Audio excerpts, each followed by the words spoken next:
All right. Good morning. I think we're live now. No problems actually setting up in OBS today, which is always nice, right? Last pregame stream I did, it was a little bit late. I just had to work some things out, or maybe that was two pregame streams ago. I know one of them I went live a minute early, giving the people what they want. But here we are. It's 10 o'clock in the morning over I'm at, over on the Eastern time zone. Hope you guys have had a good weekend so far. We got a nice little Sunday of football coming up. And as always, you guys know the drill, right? If you're in here, feel free to say hello and chat as everyone files in. But welcome back to the Pigskin Pregame.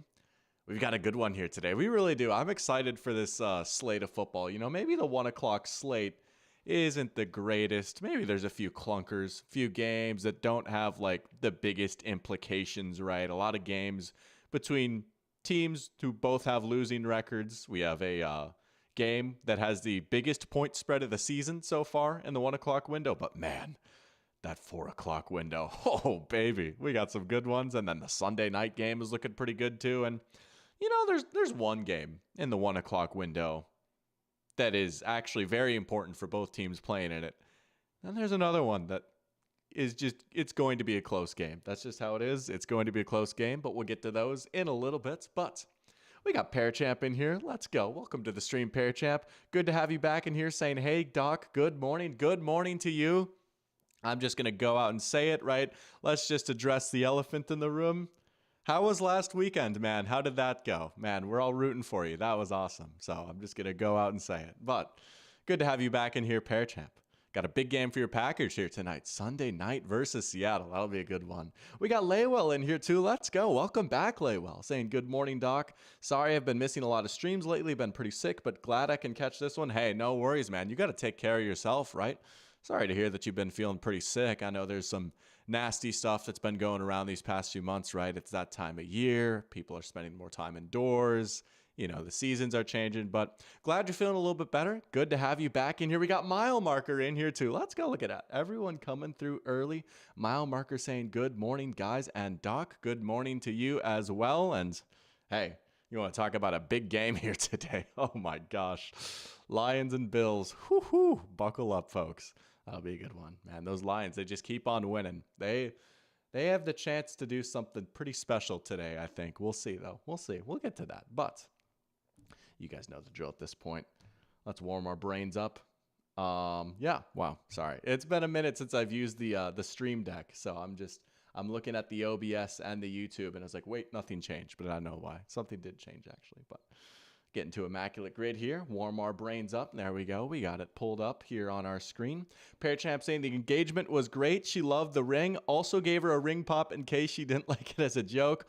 Already looking at wedding venues now. Let's go. Congratulations to Pear Champ. That is so awesome. Look at that. Pear Champ has found his Peach Champ. That is amazing. Congratulations to the both of you. Wow. Such an exciting time, man. Oh. Look at that. The ring pop. I like that too. I have a little fun with it, right? But hey, she liked the ring.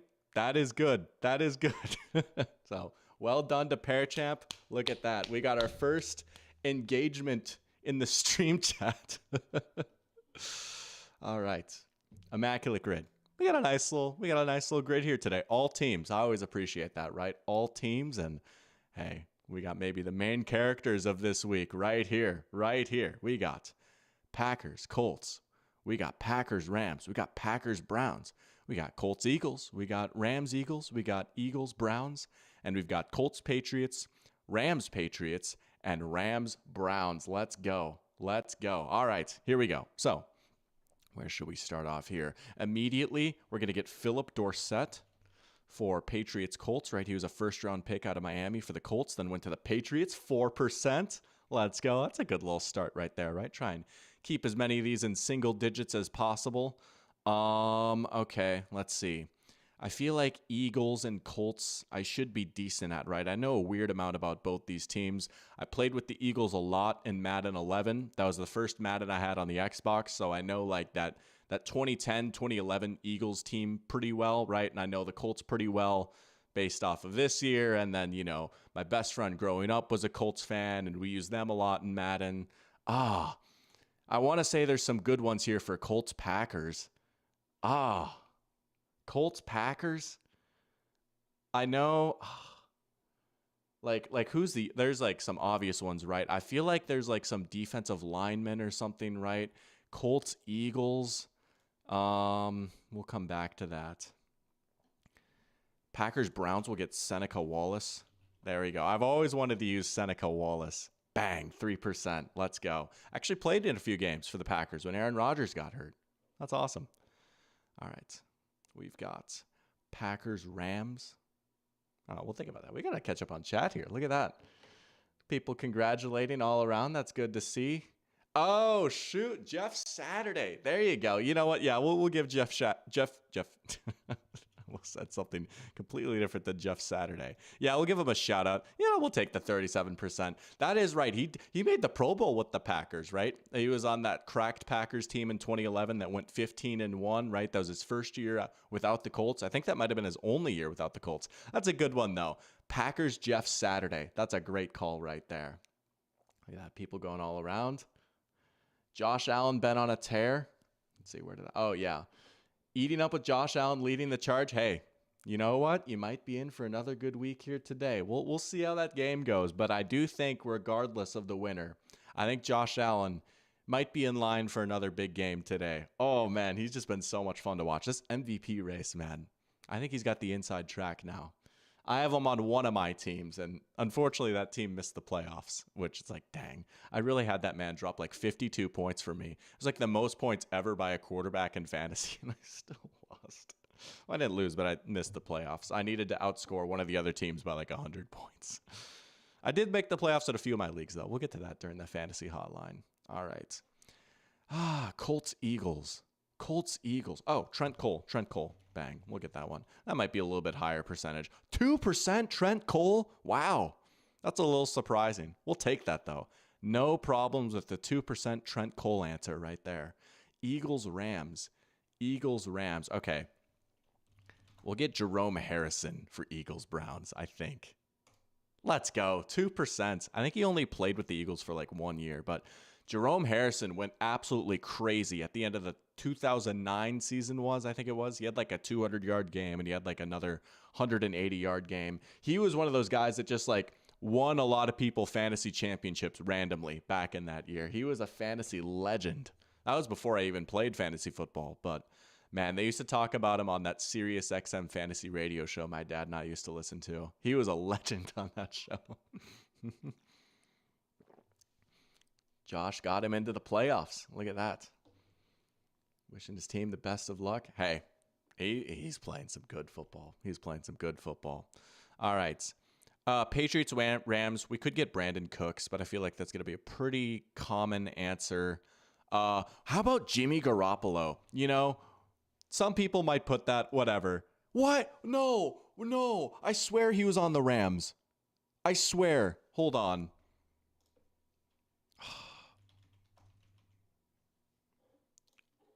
Has he not played? Has he not been like on the active roster? That's so tough. He's not on the active roster. He hasn't like dressed for them. That's why it didn't count. That's so tough. He literally is on the Rams, but it didn't count. All right, fair play. That's on me. Dang it. Patriots, Browns. How about Jamie Collins, right? You could get Josh Gordon. That'd be the easy one. Jamie Collins, 12%. We'll live with that.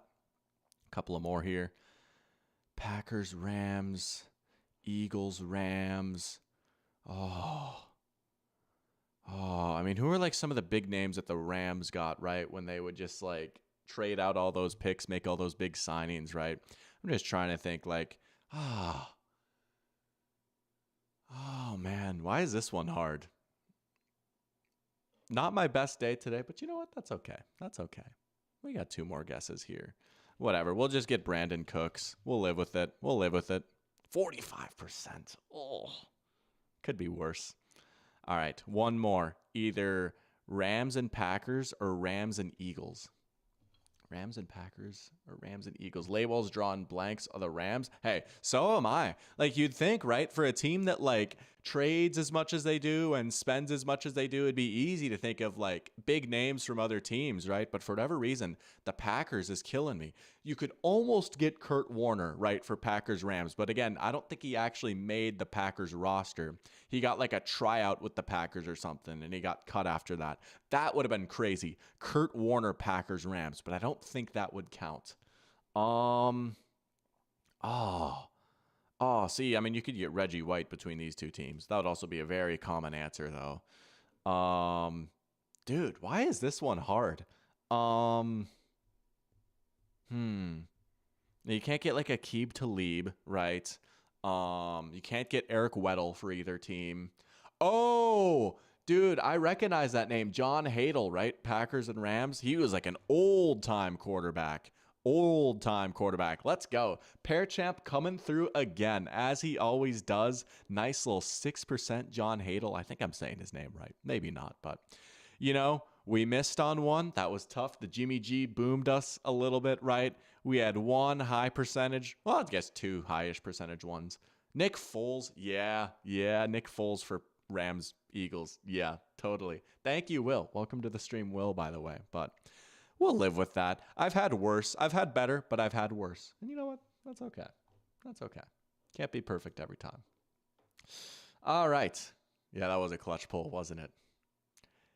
It is for pretty much all of us now, I'd imagine, right? Either the fantasy playoffs or this is the final week of your fantasy season before the playoffs. This is a very, very, very important time here in the fantasy football world.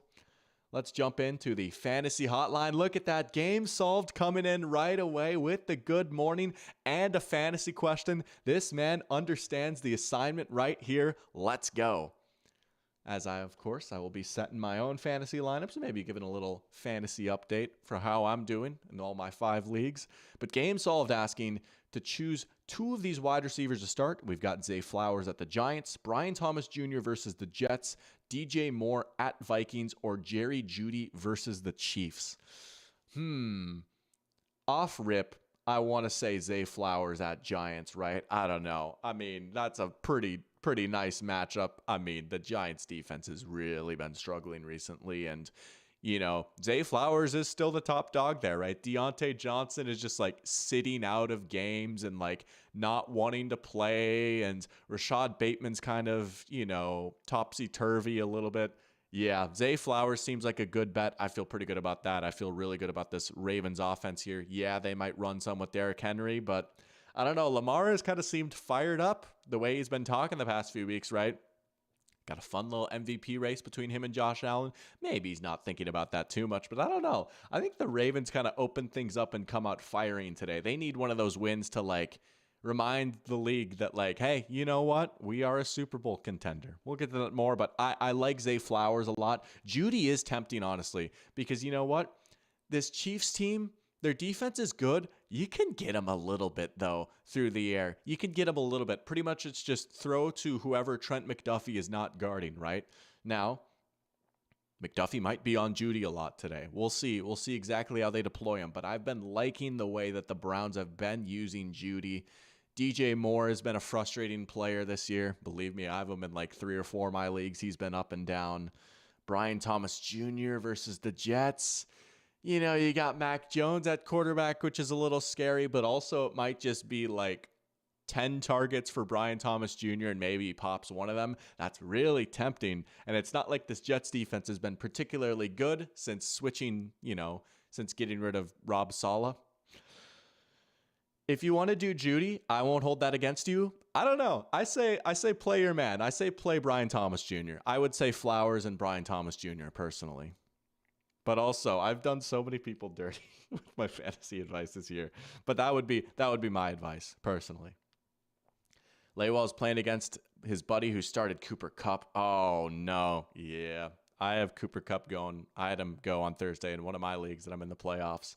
3 targets, 0 catches. Big old goose egg. Tough. Pear Champ is asking which tight end I would start. Gray on the Chiefs, Kincaid coming back from injury on the Bills, or Schultz on Houston. He does have Josh Allen for the double touchdown points if Kincaid and him connect. I'm a little scared of Kincaid today, right? He's coming back from injury. He still might be a little bit limited. I don't know, man.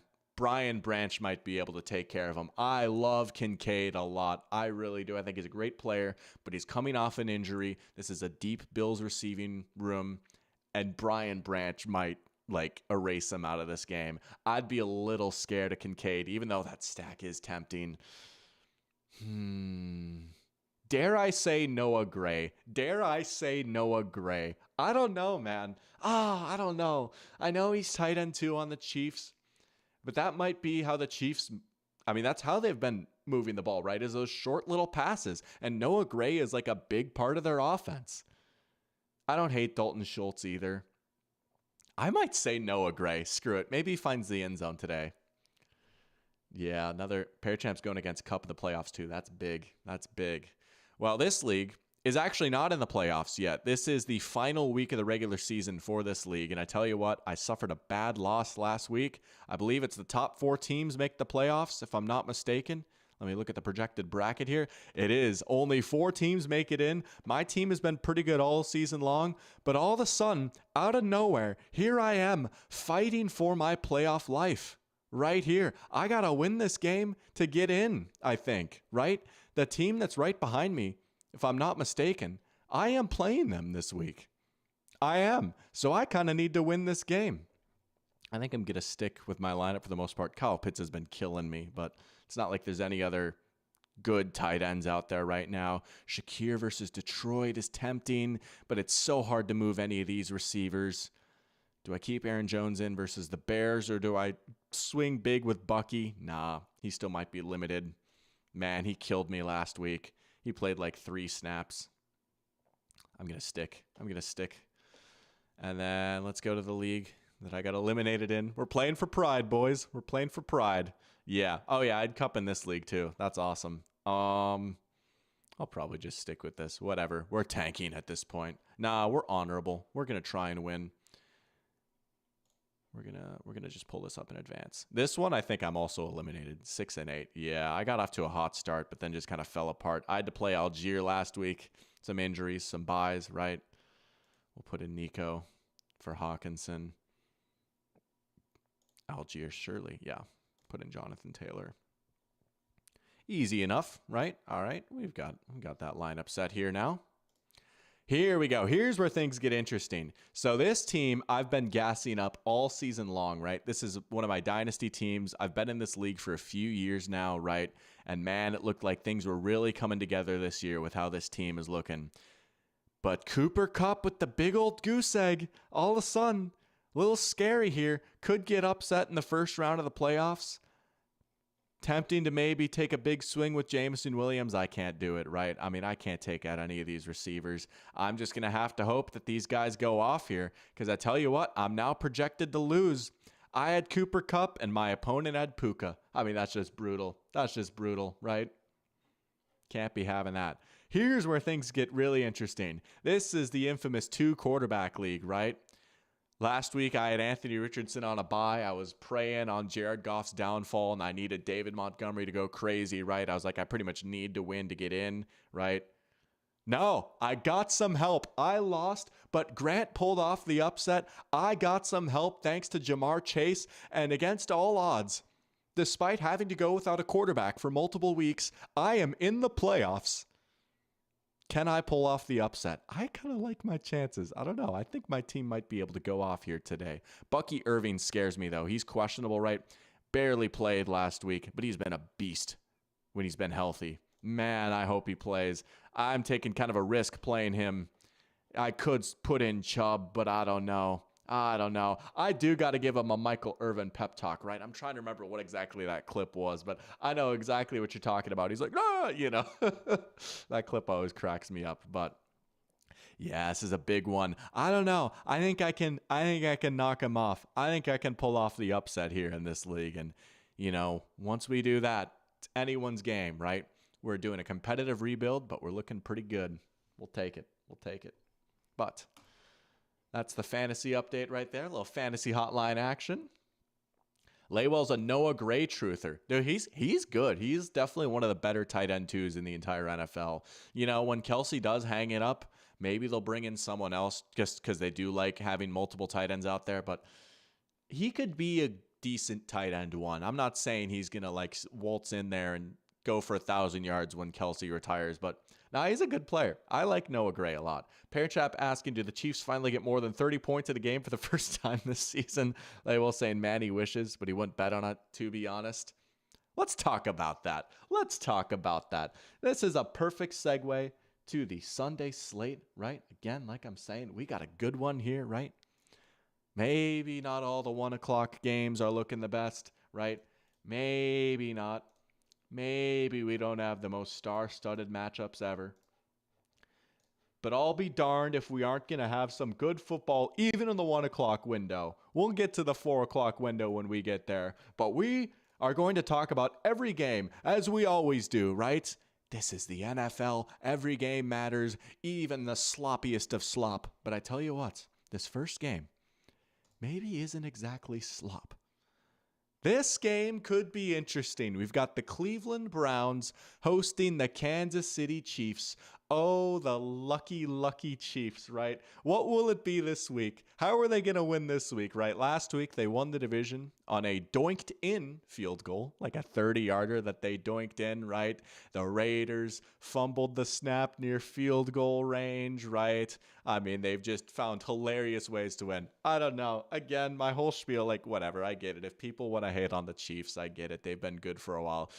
Come on, it's kind of funny. It's kind of funny that the Chiefs keep finding ways to win like this, right? They're 12-1. Oh, they're the worst 12-1 team ever. We'll see, man. I don't know. They do have the dark magic on their side. They do just keep finding ways to win, right? But I'm telling you, this is going to be a close game. This is going to be a close game, right? That's just how they play. They grind things out. They have more plays per drive than any other team in the NFL. And I read somewhere it's like what 6.8 plays per drive, right? That's their average drive is almost 7 plays. That is the highest number in the 2020s besides the 2021 Chiefs, right? This is a historic offense at just grinding things out. It's excruciating, right? It's such a stark contrast from what they were when they first came up, right? With all the explosive plays, the Tyreek Hill and the no-look passes and all that, right? This is like a very sweaty offense. But you know what, man? It works. And it's not always pretty. It's not always easy, right? But you know what? It does work. Their success rate is super high. They get like 4 yards on first down by running the ball. They get to 3rd and 2, and then Mahomes does something, or they pick it up, right? This is a very interesting matchup for them, though. You know, this Cleveland Browns team is a little bit better than their record would indicate. I mean, we all knew that, right? Their quarterback situation was brutal. It's a little bit better now with Winston. It's still not great, right? But we know, like, this defense is really good, right? And it is a very fascinating matchup in that this Browns defense, right, the MO is, oh, you can beat them with explosive plays, right? It's a very good defense on a down-to-down basis. They've got this amazing defensive line. They've got a good corner in Denzel Ward. They're very aggressive under Jim Schwartz, right? You know, they will just come at you in waves and like they'll get you into 2nd and long and 3rd and long. And then that's where Myles Garrett just tees off, right? But if you can survive that first wave, that's where you can beat them over the top a little bit, right? Either that or you got to get the ball out real quick and hope someone gets open. The Chiefs do not do that. The Chiefs do not get explosive plays, which makes this a really interesting matchup, right? This is an offense that likes to grind it out versus a defense that wants to grind you up. Also, big concern with the Chiefs, right? Something that has been a legitimate problem. I said this on my last pregame stream, I think it was, or maybe, I don't know. I said this on one of my previous streams. Like, the Chiefs legitimately have like the worst tackle situation in the NFL, right? Everyone thinks their offensive line stinks. Nah, their tackles are brutal. And I thought, oh, DJ Humphries, right? Nice move. Nice signing, right? Solid veteran left tackle. Man, he got smoked last week. He allowed like 10 pressures, I think it was. That's concerning. If DJ Humphries is washed, if he's rusty, that's concerning because you do not want a washed or rusty tackle against Myles Garrett. Myles Garrett could wreck this game. I think this is going to be a close game. I'm still going to pick the Chiefs to win. They will find a way, right? They will find a way. They always do. I still think they're the better team. I still think they're a really good team, even if it's not always aesthetically pleasing, right? But I do think this is going to be like tied in the fourth quarter, right? This is going to be like an 18-19 type of game, right? Myles Garrett could have like 3 sacks in this game. This Browns defense will make life miserable on this Chiefs offense. How are they going to do it this week? How are they going to do it? I'm going to say Chiefs win 19-18. The Browns will get the ball with like 2 minutes left, down 1. And it's like, oh my gosh, like maybe they'll do it. And they'll hit like one nice play to get him to like midfield, and then Jameis will throw a pick. That's how they're going to do it this week. The Chiefs will get a pick on Jameis to win the game. But it is crazy. Leywell's saying that they never make it look easy. It'll probably be an ugly 20-17 win. Yeah, I mean, yeah, right. That's just how it is. And it would be like, it's crazy because like there's a world where they could win in the playoffs doing that. Maybe they don't. Maybe like the Steelers get them this year or something. But I still think they could beat like any team in the NFL. I know that's not like a hot take, right? Oh, the Chiefs are good, but you know, the standard that the Chiefs are being held to is insane. But Laywell saying, Doc, I audibly laughed out loud when I watched us doink the field goal in. I get all the hate, man. I'd hate it too. Yeah, but it's funny. I kind of enjoy it. I think it's funny. We got Lady Boobs in here. Welcome to the stream, Lady Boobs, saying, yo to you, and saying Lions beating the Bills 17-10. This info was revealed to me in a dream. Whew. Well, we'll get to Lions and Bills. That would be crazy. 17-10 Lions-Bills game. I know the over-under is set pretty high for that one. That would be insane. Also saying the Chiefs should be 7-6. Dude, there's so many games that they could have lost, right? I mean, there's just the ball bounces, right? I struggle to call them frauds though, because like they seem to like actually be trying to play this way, even though it's not like pretty, right? And you know, they've won the last 2 Super Bowls. But I mean, it's funny because this Chiefs team has like an insane record. Like this is the best record the Chiefs have had up to this point with Mahomes and Reed, right? But it's probably not their best team, right? You know, this is not like their 2020 team, or well, that team didn't even win the Super Bowl. That team was nuts. You know, they were frying everyone. Or like the 2022 team, or like the 29, you know, like it's probably not quite as good. But man, I don't know. They'll have some reinforcements coming. I still believe in them, but you know, the Browns are playing well, and I think it's got to be a little bit frustrating if you're a Browns fan. It's like, oh, of course, now Myles Garrett is taking games over, right? Now Jerry Jeudy's getting unleashed. Now we're starting to play some fun, exciting football, you know, after the debacle of like the first half of the season, right? Now all this is happening. But yeah, I'll go Chiefs 19-18.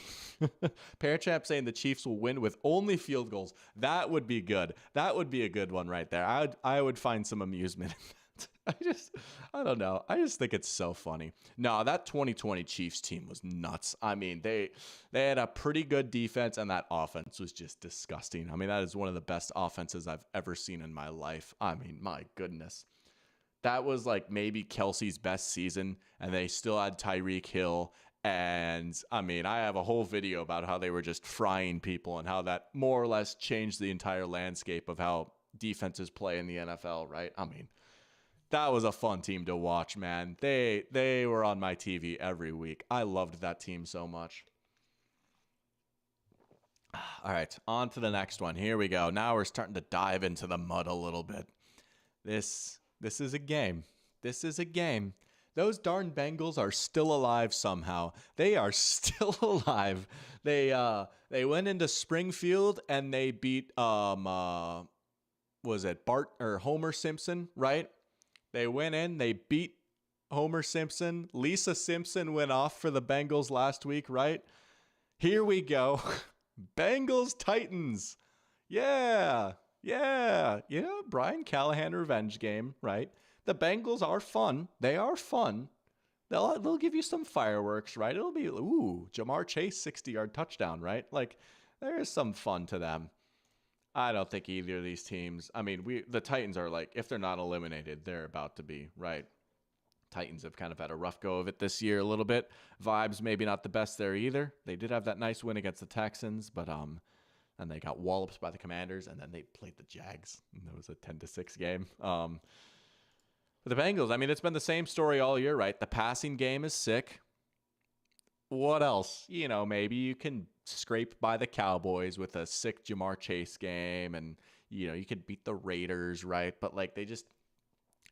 It's not that they're unlucky. It's maybe unlucky that they have this good of a passing game and nothing else, but like, nah, like their defense stinks, right? Like it just does. Maybe Will Levis drops some bombs. I don't know. I don't know. I'm struggling to get fired up for this one a little bit. I just want to see like Jamar Chase go for 200 yards or something. You know, he's got a triple crown chance. There we go. Triple crown watch. That's what you can look out for in this one. This Titans defense has been pretty good, all things considered, for a team that's 3-10. You know, they've got some players, right? They play all right. They've had some good games, but you can still, like, good offenses have gotten them, right? I mean, you look at, like, the Vikings. Okay, they got them a little bit. The Lions got them, although some of that was special teams, too. But still, like, you know, I mean, the Bills got them, right? Like, this is not, like, an impenetrable defense by any means, even if they've got some talented players. I don't know. I guess this is like Will Levis playing for his life a little bit, too, right? Are they going to find another quarterback next year? Are they going to stick with Levis? I don't know. He's given enough where it's like, maybe. But also it's year 2 and it's the same conversation. It's just, maybe. I don't know. I think they should evaluate their options. That's what I'll say. But I also wouldn't hate if, like, they win offensive line again because their offensive line is pretty bad. Trey Hendrickson will probably be able to carry the Bengals defense in this one. And then, again, Jamar Chase might go for like 150. He's got a shot at OPOY. I think they'll give it to Barkley, but I don't feel bad about my Jamar Chase Offensive Player of the Year pick. We'll say Bengals win this one. We'll say 28-20. We'll say 28-20. A comfortable 8-point win for Cincinnati there. Yeah. But yeah, Brian Callahan, right? Bengals old offensive coordinator, now the Titans head coach. That's something. He gets to coach against his old team. There you go. All right, here's a semi-interesting game. Commanders Saints. Get that one pulled up here and check chat. You know, I was listening to some podcasts talk about this game this week, and there's an interesting little tidbit about this game that I honestly kind of forgot about a little bit. But C-Stick, welcome to the stream, C-Stick, saying they still lost to Brady. They did. Yeah, the Bucs battered them, right? And that pass rush went crazy. Brady had a pretty good game, right? That was pretty crazy. Maybe the best Chiefs team in this era lost the Super Bowl. Laywell saying that video actually introduced him to my channel. Oh, thank you. Let's go. Appreciate it. A little video update. Actually, believe it or not, it has been a long time coming. Lord knows. I like to overthink. I like to stress and like do all this stuff that I pace back and forth. I think I'm like Stanley Kubrick or whatever. Finally, at long last, my next video is coming. Believe it or not, it is actually coming. As in, like, very soon. As in, like, I actually filmed it this weekend. I filmed the shots of me on camera. I recorded my voiceovers. Yesterday, I begun editing the video, right? Laying out those clips, finding stuff to match up with what I'm saying, right? Finding footage, like all 22 footage, stuff like that, making sure it's not copyrighted, making sure the music I use isn't copyrighted, building those graphics and those stats and stuff like that. I started that yesterday. It can be a lengthy and tedious process, but I'm very confident and very excited to say that it is on its way. It has been recorded. Finally, I even have a thumbnail ready for it. So keep your eyes peeled for that. It's been a minute since I've dropped a video, but I'm really fired up for this one. That's all. That's what I'll say for now, just to get the people going. But yes, Dr. Pigskin still makes videos, and the next one is coming. I think it's going to be a good one. I think you guys are going to enjoy it. I think it's going to be good. But here we go. Let's go. Thank you, Laywell. Thank you. C-Stick saying for every Bills Lions, there's 2 Bengals Titans. Yeah, that's how it be, right? That's how some of these late season slates be. You know, you just can never know. You can't have every game be good, right? Or you get a Jets Jags game, you know. I mean, but Label saying Jamar's fantasy value has been insane this year. He saw a Reddit post that mentioned something like the difference between him and wide receiver 2, which is Justin Jefferson, is like the same between running back 1 and running back 9. I believe it, right? I mean, Jamar is in line to get the triple crown. He has been ridiculous this year, especially with those touchdowns, right? Touchdowns are worth 6 fantasy points, and he's got 15 of them? Yeah, he's such a special player, man. He really is. He is ridiculous. It's just, I know I say this a lot. It's insane that he and Justin Jefferson run the same college team, right? No duh that LSU team won every game. I mean, they were just loaded, you know. But Pear Champ saying he finds it funny how Joe Burrow should probably win MVP based on stats with the touchdown to interception ratio, but their team cannot win close games. Oh, it most certainly has not been his fault, right? And it's so funny now. It's Joe Burrow's the not his fault guy, but it isn't. Like, he's balling out. He's having maybe the best season of his career, but Bengals are 5-8. Tough. Mile Marker saying, great, Doc. Looking forward to it. I know, right? A lot of work to create a vid. Thank you. Appreciate it. I think you guys will enjoy. I think you in particular, Mile Marker, as a Lions fan, are going to enjoy it. I'm going to say some very nice things about the Detroit Lions and their football coach. So I think you in particular will really enjoy it. Let's go. But here we go. Game 2. Commanders at Saints. The thing I was alluding to that I kind of forgot about. This is weird. A lot of us might have forgotten about this. Remember Marshawn Lattimore, right? Remember, good corner for the Saints, right? Got traded to the Commanders near the deadline. Commanders making some moves, right? Oh, here comes the young, fun Commanders. Marshawn Lattimore has not played for the Commanders yet, but here we go. They're going into New Orleans, and Marshawn Lattimore, as you can see right here, this little ESPN video, is finally in mid-December making his debut. I know he's been banged up a little bit, but I was just like, oh, that was a little weird, right? Like, oh, he might miss a game to like learn the defense a little bit. And then he just didn't play. But hey, they need it, right? Hey, the Commanders have maybe worked their way out of the weeds a little bit, right? There was some concern over the cliff, right? Team had dropped 3 straight. Steelers, Eagles, Cowboys. That Cowboys loss in particular was pretty concerning. That late Terry McLaurin touchdown kind of made things look better than they were, even though they had a chance to tie it, right? I'm not a hater. But then you want to talk about good offenses getting the Titans, right? They wall up the Titans. Everyone breathed a sigh of relief. Then they had a bye week. And you look at the remainder of their schedule, right? Okay, some winnable games. Saints, Eagles, okay, maybe not. But then Falcons and Cowboys, right? Should be enough to get them over the line. I know the whole thing is like, oh, Cliff will collapse and they might crash out of the playoffs. And after that Cowboys loss, I thought, oh, maybe that will happen. Nah, that Titans game should have been enough to right the ship a little bit, right? Just go into New Orleans. I know they've got the interim bump. They're playing some all right football right now. They've won 3 of their last 4. They've been a sneaky hot team, but I don't know, man. I don't know. I still don't have the utmost faith in this Saints defense, to be quite honest, right? I don't know. Maybe Jaden Daniels turns the legs loose a little bit. I do like this Commanders running game. The Saints have been pretty brutal against the run. I don't know. And especially with no Derek Carr, right? It's going to be Jake Haener at quarterback. Yeah, I think Commanders take care of business. I think Commanders might drop 30 here. I like this. I like Brian Robinson a lot in fantasy today, I will say. Maybe some Jaden Daniels to Terry McLaurin action, right?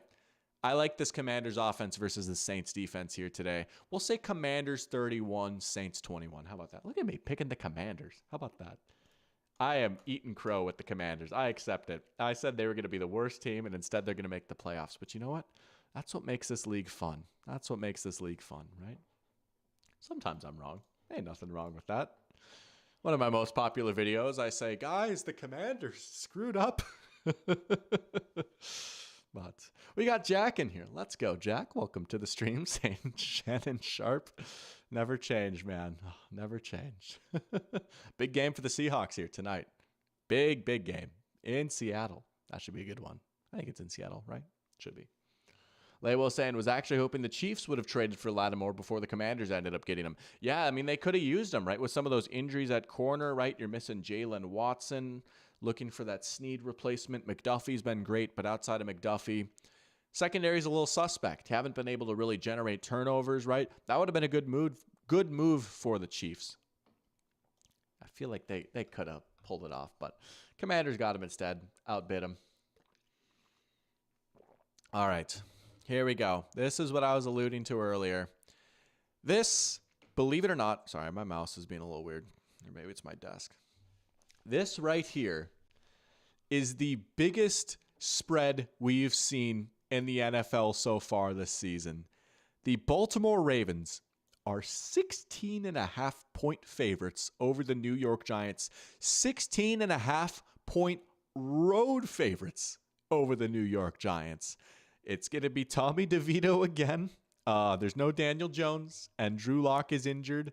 So it is going to be Tommy DeVito versus the Baltimore Ravens. And hey, all I gotta say, you know what? Now I'm gonna pull this up on the screen here for this one, right? All I'm gonna say, Daniel Jones be like, miss me yet? Miss me yet?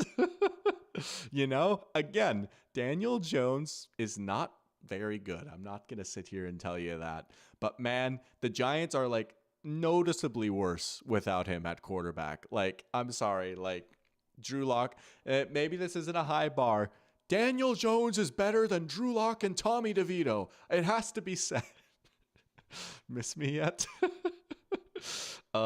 Yeah. I mean, they have not won since that Seahawks game that they somehow inexplicably won. I mean, that was like special teams wackiness, right? And then they beat the Deshaun Watson Browns. This might actually be the worst team in the NFL. I mean, and it stinks because they've got a few good players, right? Malik Neighbors is sick. Dexter Lawrence is sick, right? I don't know what else to say. I mean, if you're the Ravens secondary, take care of Malik Neighbors. And if you're the Ravens offensive line, don't let Dexter Lawrence get 3 sacks. If you do that, you win, right? You keep Lamar clean, you win. If you give Derrick Henry the ball enough, you win, right? Like this should be a game that you go into halftime up like 21-3 realistically, right? Ravens, come on, show me something, right? Lamar, show me something. You know what? Josh Allen's MVP odds went up in a loss, and I get that, right? He played great. And I would personally, if the season ended today, I would pick Josh. This MVP race ain't quite over yet, though. This is a very, very, very important stretch here for the Ravens coming up, right? Not necessarily because of this game in particular, right? They should win this game. But if you look ahead at their schedule, who do they have next week? It's the Pittsburgh Steelers at home in Baltimore. Ravens are 2 games back from the Pittsburgh Steelers, and as we'll get to in a little bit, the Pittsburgh Steelers have a difficult game of their own here today. This could be a defining day in the Ravens season. Really, this week and next week might define how the Ravens season really shakes out, right? Because I tell you what, they take care of business. They win big here. Pittsburgh plays Philly. We'll see how that game goes. But there's a chance they go into that Steelers game next week with the chance to even things back up. They can make up the ground on Pittsburgh in this next week, pretty much, if things go their way. And I tell you what, I know they don't care about this, right? But for those who do, this could be the Lamar MVP statement game where it's like, hey, I'm still in the race, right? Go beat up on a bad Giants team. Go hang 40 on them. You know what? I'm going to say it. The Ravens cover. I'm going to say the Ravens hang 42 on the Giants here today. I think they're going to obliterate them. I don't know. I think they're ready. You listen to Lamar talk at his press conferences the past few weeks, right? He's like, man, like, you know, we're winning, but we want to be winning more. We've dropped a few games. Like, we want to be, I don't know. Like, I think he's hungry. I think he's ready. And I think that they can absolutely fry this team. I'm going to say Ravens 42, Giants 13. That's disrespectful, but Ravens 42, Giants 13. Take it to the bank. Lamar, 5 touchdowns. He won't quite get 6 like Josh did, but he'll get 5 total touchdowns. Jack saying it's a barn burner right there. For one team, it might be. This man really said Daniel Jones is better than Drew Lock. Miss me yet? We've got one of the best backups in the league. Skol, Daniel Jones. Let's go. You can see him smiling on the sidelines. Dude, we're just so epic. We've changed his life. I do think it's so funny now. Like, people are like, lapping up the Daniel Jones looking happy at US Bank Stadium. It's like, yeah, he's part of a good culture. It's like, yeah, we're the good culture now. We're the rescue home for lost puppies, right? Let's go. KOC's animal shelter. Welcome. Laywell saying Funky Kong on the Flame Runner versus Baby Mario on the Quacker. Excellent call right there, right? This is Funky Kong on the Flame Runner versus Baby Mario on the Quacker on, what's a good Flame Runner-centric course? On Moonview Highway. I mean, come on, you know? There's not even a lot of off-road stuff you have to worry about. Yeah, this is Funky Kong on the Flame Runner. I've said that like 5 times now, but Drew Lock is so good, he knows how to embrace the tank. Yeah. Oh, Tiny Titan. I like that. The Tiny Titan. We're not talking about Christian Kirksey. We're talking about a Mario Kart vehicle. How about the booster seat? That was my go-to, like, when I had to like handicap myself. This is such a humble brag. And I say that last time I played Mario Kart on stream, I was all right. But I'll be like, I'll use Toad in the booster seat. Oh, I love me some booster seat action. But Parachamp saying Lamar for MVP conversations just kind of fell off a cliff. Is that because Tucker is costing him games? Yeah, I think fair or not, right? It is because like the Ravens are second in their own division and they're 8-5 and they've lost some high profile games, right? They lost that Steelers game and it's not like Lamar played amazing, right? They lost that Eagles game and Tucker wasn't great in that one either. But also like, again, I would probably vote Josh right now. And I think Josh is just a little bit better as a player, just a little bit, but man, it's close. But also Lamar is like low key having his best season yet. Like it is honestly insane how good Lamar Jackson has been this year, right? 29 touchdowns to 3 interceptions. He's probably going to set a career high in yards. This he might have to go off, but this might be his first ever 4,000 passing yard season, right? His quarterback rating is as high as it's ever been. His QBR, well, okay, 2019 it was higher, but also like he barely threw, right? He's going to be throwing way more this year. And he still offers a lot as a runner, right? Only 3 rushing touchdowns, but I mean, you just know, right? I mean, he is the offense in the same sense that Josh is the offense. I don't think that they're very far apart as players, and I don't think they're very far apart in the seasons that they're having. But the Bills have a little bit better record. And we just saw Josh go for 6 touchdowns last week. And the Bills maybe have a narrative bump because, oh, this was the year they're supposed to be bad after they lost all those guys. And yeah, I think voter fatigue is a little bit of a thing too, right? Lamar won it last year, and there's this narrative that, oh, he just didn't deserve it last year, which I don't really agree with. I thought he absolutely deserved it last year, but, oh, well, he didn't deserve it last year, so we can't give it to him again this year, I do think Josh is going to get it. But this could be the game where Lamar kind of reminds everyone, like, hey, like, he is having an equally bonkers season. Like, this should at least be a debate, right? Because, yeah, it has fallen off. You feel like the chatter has not quite been there. Back in October, it's like, oh, done deal, right? Lamar's going to get another MVP, done deal. He's going to have his 3rd MVP. He's insane. He could be top 10 all time. I was seeing some of that, fly around a little bit. But he is a special player. I do love me some Lamar. But, I mean, at this point, I don't think they really care about MVP. They're trying to get over the hump, but they got to figure out their kicker situation. Low key, a little bit. Mile Marker saying we got our Big D dogs back today for the Lions. Yeah, that's a team that's been super banged up, right? It's good to see some of the big dogs come back. I think McNeil and Reeder both should be playing, right? I'm going to assume those are the Big D dogs right there. Yeah, and that could really help out in this game. That could really help out. Hey, no problem with that. We can. There's nothing wrong with bringing up a Lee McNeil and DJ Reeder every once in a while, right? Man, what a sick interior duo.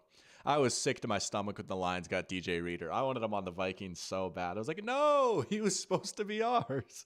What a signing he's been, though. What a good player. All right, here we go. Dallas Cowboys versus the Carolina Panthers. Some of you might be thinking, oh, doctor, rocking the Panthers jersey today. A little Cam Newton jersey, right? I've actually had this jersey for a while. I might have worn it on stream once or twice last year.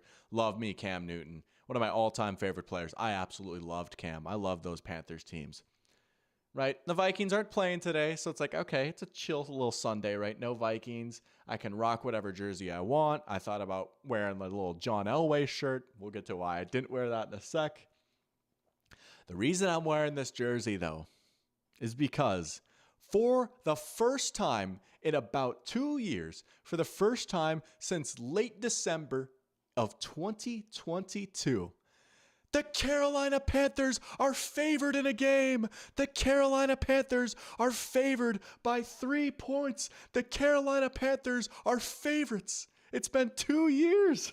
It's been 2 years and they're favored. Let's go. And you know what? I agree. I think they should win this game. When I was filling out my pick'ems for the pick'em challenge this week, I was a little surprised to see how much of the ESPN user base, like however many, like hundreds of thousands of people play it, right? I don't know the exact number, but the majority of the ESPN users picked the Cowboys. I'm a little surprised. I agree with the Panthers being favored in this game. They've been playing really well recently, right? I mean, and it's like, oh, they've still lost 3 in a row and they've been close games. They played the Chiefs close. Who doesn't? But still, right? They played the Bucks close. They could have won that game, right? I mean, they easily could have won that game if it wasn't for a fumble in overtime. And then they played the Eagles close. Like, they've played 3 potential playoff teams close. They also took care of business against the Saints and the Giants, right? Like, man, we were honestly kind of close. If those games would have just went a little bit different, we were close to what it would have been an absolutely electric late season Panthers playoff push. I'm not saying they would have got in, but man, if they even won 2 of those games, they would have still had the slightest of pulses.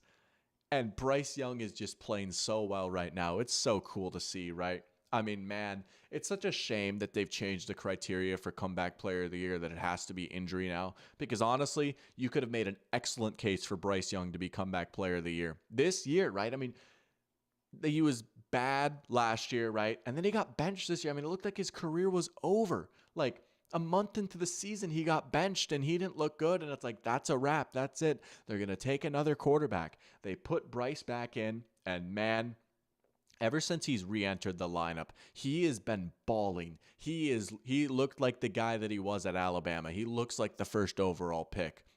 At least for the moment, the Panthers do not need to look for a quarterback whatsoever. He's made some excellent throws. He looks way more comfortable in the pocket. He looks more elusive out there, right? That was the big thing, is like, man, Bryce is getting sacked a lot. He's getting chased down a lot. His game at Alabama was moving around, avoiding pressure. You couldn't really hit him, right? He could improvise. I don't know. Maybe he just needed a reset, just to sit down, work on the things that he needed to work on, right? Handle the blitz a little bit better. I mean, he was literally jumping to throw checkdowns. But now he looks like a real deal NFL quarterback. I'm not saying that, like, oh, next year Bryce is going to be MVP. I do think, depending on how their offseason goes, the Panthers will be a very trendy pick to win the division next year. And I don't blame it, because I'm really starting to like this offense, right? Bryce is doing his thing. This run game looks good. This offensive line is much improved. I don't know, man. Like, I wouldn't be surprised if the Panthers go out and put up like 30 on this so-so Cowboys defense here today, right? Chuba Hubbard's running well. They just paid him a big contract. It's a shame about what happened to Jonathan Brooks, but, like, you know what? I kind of expect Chuba Hubbard to, like, go out there and have a good game. I kind of expect Bryce Young to go out there and, like, sling the pigskin around a little bit, right? I'm liking some of these young receivers, right? We talked up Xavier Legette a lot on this stream. Jalen Coker's flashed a little bit, right? They are building something here. I thought they had a really good offseason. Some of the moves they made on their offensive line. The defense still stinks. I don't think the Panthers are going to blow out the Cowboys by any means, right? The defense is a problem, and they're going to need to put a lot into it this offseason.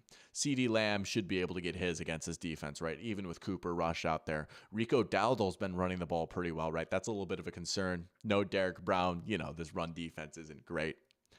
I do think it might be a close game, but I like the Panthers to win. We'll say Panthers 30, Cowboys 24. Panthers 30, Cowboys 24. They continue to impress. I am starting to drink the Panthers Kool-Aid again. If you guys were around here last year, you might remember that I may or may not have picked the Panthers to win the division. And then, you know, they were the worst team in the NFL, and they were like one of the worst teams we've ever seen. That was one of my worst takes. I might go back to the well next year, depending on how their offseason goes. But I am, like, in on this Panthers team. I know I might be a little mean to the Cowboys. I haven't talked about them a whole lot. I don't know what else there is to say at this point. I don't know. Their defense stinks outside of Micah Parsons. Their wide receivers aren't good out of CeeDee Lamb. Their offensive line is all right, but it's kind of banged up. Cooper Rush is their quarterback. Mike McCarthy's probably going to get fired. Mike Zimmer might be fired alongside him. It's just been a lost season. It feels like the bottom has kind of fallen out, and it's tough because they have so much money tied up into 3 players, 3 really good players, but it feels like this would be a natural point for the Cowboys to start a rebuild, but I don't really think they can do that because they've just got so much tied up, you know. I don't know. There's very little room to grow for Dallas. I think it might be a tough couple of years for them. The juxtaposition, big word alert, between these two teams is massive. The Panthers have a worse record, but I think the vibes are far better in Carolina right now. So I'm in on the Panthers. We support the Panthers on this channel. I'm going to be rooting for them today. They've always been one of my pet teams. Speaking of pet teams. Oh, boy. Jags, Giants, Giants, Jags, Jets, oh.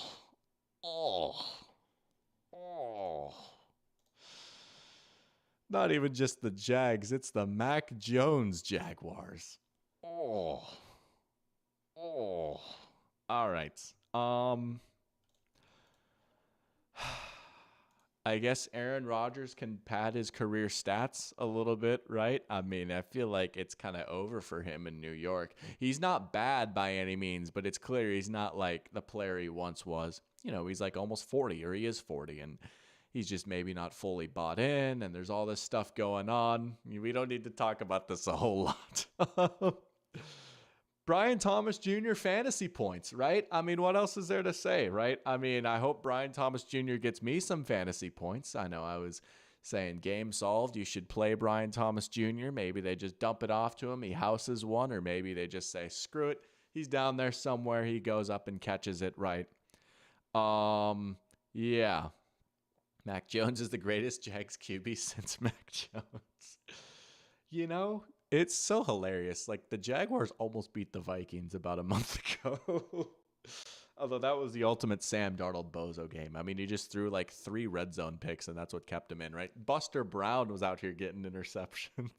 But, yeah, I hope Brian Thomas Jr. has a good game, and that's what I'll say about this game. Man, the Jaguars just make me sad. Whatever. I'll probably go back to the well again next year. We'll see. We'll see how their offseason goes. They're in kind of a tough spot too. But the Jets, yeah. We're not going to waste too much time on this game. Especially because the next 1 o'clock game is actually very interesting. This, to me, probably is the biggest game of the 1 o'clock window right here. Dolphins-Texans. A little bit of a fun one. You know? This is a very agenda-based game for me too, right? These are two teams that kind of pushed agendas on this offseason, both in very interesting spots. But I think this could be a competitive, close game, and I think this one could be fun. Like, I'm actually looking forward to this one, right? And I'm not a hater. I enjoy both these teams. I've had takes against them. I like to be a contrarian sometimes. But Parachap is asking, do I think Rodgers comes back next season? Yeah, he'll try. I mean, he'll go somewhere, right? And I think I joked earlier, like, oh, he'll go to like the Titans or something just because why not? I think he'll try. He'll go somewhere. I don't think that like no team is going to sign him.